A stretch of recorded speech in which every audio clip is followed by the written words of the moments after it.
Good afternoon. The ceasefire and detainee exchange agreement for Gaza has begun, with the first phase set to last 42 days. The truce was scheduled to take effect at 8:30 a.m. Gaza local time, but was delayed as Israel awaited the list of 3 detainees' names.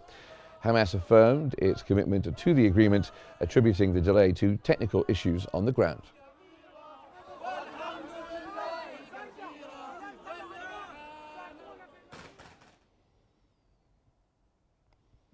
An Al Qahira news correspondent on the Egyptian side of Rafah has reported that 16 fuel trucks entered Gaza from Egypt.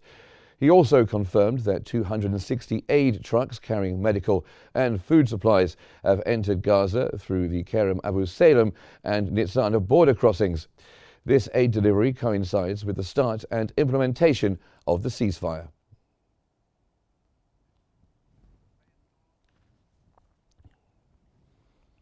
Hamas has announced that it provided mediators with the names of 3 Israeli women detainees it plans to release on the first day of the ceasefire agreement. The 3 women are 24-year-old Romi Jonin, 28-year-old Emily Damari, and 31-year-old Doran Schattenberg-Heer, whose names were disclosed earlier by Hamas. The decision underscores Hamas's willingness to cooperate with mediators.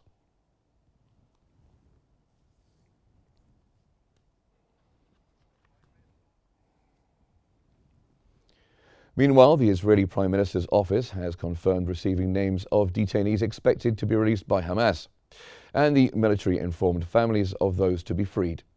Israeli media reported that the ceasefire began at 11:15 a.m. Gaza local time, 3 hours late due to Hamas's delay in submitting the list.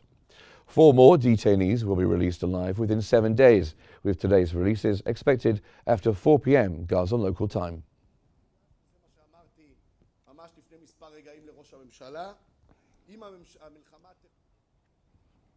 Israel has announced that it has handed over a list containing the names of 90 detainees, including women and children, who are expected to be released on the first day of the ceasefire agreement.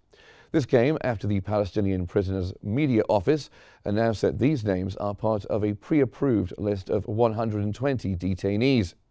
The ceasefire deal stipulates the release of 30 Palestinian detainees for every Israeli civilian detainee released.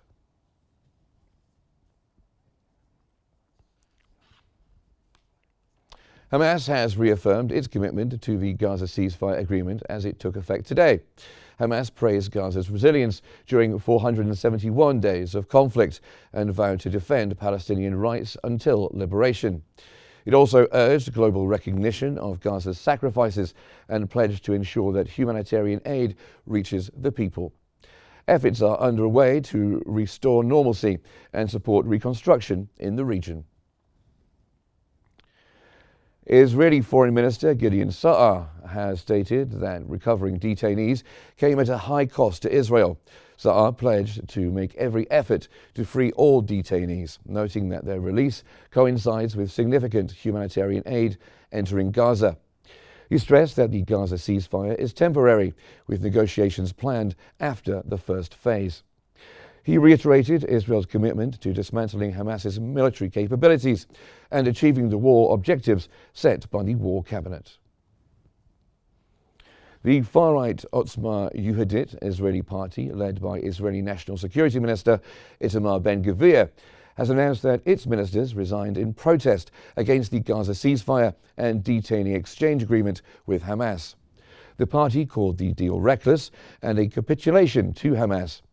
Ministers and Knesset members submitted their resignations to Prime Minister Netanyahu, effectively ending the party's role in the coalition government.